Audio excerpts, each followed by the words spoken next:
Okay, this is JP's Fantastic Grinds number 32. It's been a while, been a minute, but I had to include this before the end of time.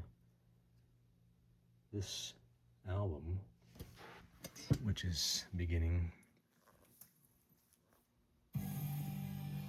is Mr. Bungle's first album, which came out in August of 1991. And this is the fairly recent repressing, which they released as a box set a couple years ago, or last year or something. And it came in this fancy little silver box thing out of Warner Records, which is what I think Warner released all of their original albums. But of course they're not part of Warner anymore. They're getting out of that deal. But this is the album artwork. And the clown, artwork on the inside and the lyrics. This album originally had the first track, which is called Quote Unquote on this album. The original title was Travolta, and I actually still have that on cassette. I bought that cassette at a store back in the 90s, back when I was a huge Faith No More fan, and learned that Mike Patton was singer of Mr. Bungle. So they released the first Mr. Bungle album on Warner, gave them a huge distribution, and I got one of the earlier cassettes that had Travolta on it. But anyway, this is one of those albums that I don't know how to describe it. Like one of those things you've never heard of before. I mean, when you hear the music, and like I didn't get it at all. And it took me a while, but once I finally got it, you realize the genius of this, of actually putting this music together and all of these different genres of music that they put into one song or a whole album. But if, you just hear it for the first time, you're thinking, this is just insanity, which it sort of is, but in reality, it's pure genius. But anyway, I wanted to show this is the Wikipedia page on this, and this shows the personnel on this album. Vlad Drak, which is Patton. Scummy on electric guitar, which is Trey Spruance, then Trevor Dunn on bass. Bar McKinnon on sax. Theodore Langle, and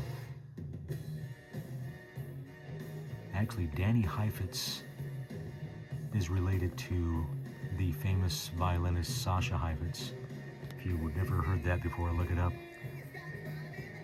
But music seems to run in their blood, and their first album was just...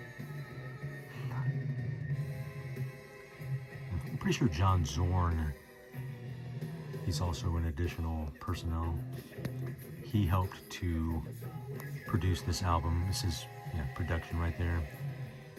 But I think he had a lot to do with the sound quality with this album, because their first demos were pretty rough. They eventually re-released and re-recorded one of their earlier demos, but the sound quality and everything about this first album is just brilliant. Bob Ludwig mastering, but this is, what he's done on Warner Records. I guess they liked what they heard and they decided to sign up Mr. Bungle. I don't know how much money they made off this album,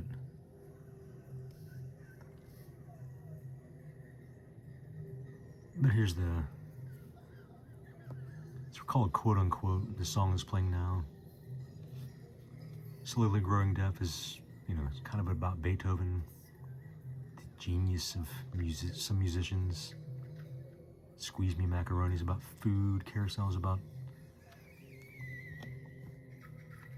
like traveling carnivals. You have to hear this album. It's just insane, but it's brilliant. A brilliant form of insanity, like all these crazy swirls going on around. But yeah, if you know Faith No More and then you hear this and you're just thinking, what on earth am I hearing? Like, every now and then you get some metal vibes. Came out in August of 1991. 73 minutes long.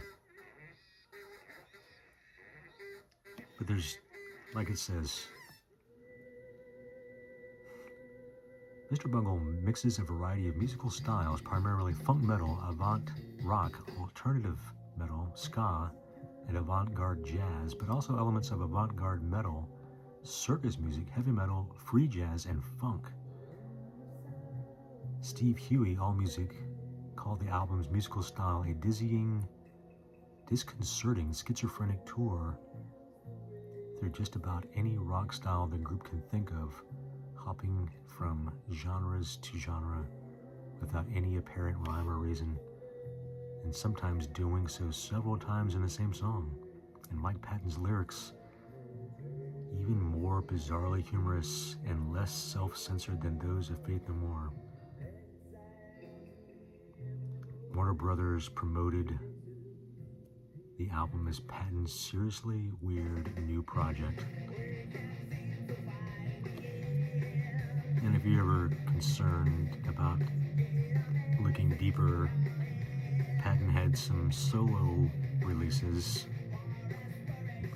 with, I think John Zorn was involved, like Pranzo, Old Transista, and Adult Themes for Voice. If you want to get even weirder, but it's just brilliant stuff all around. I think this is one of the best albums ever put together.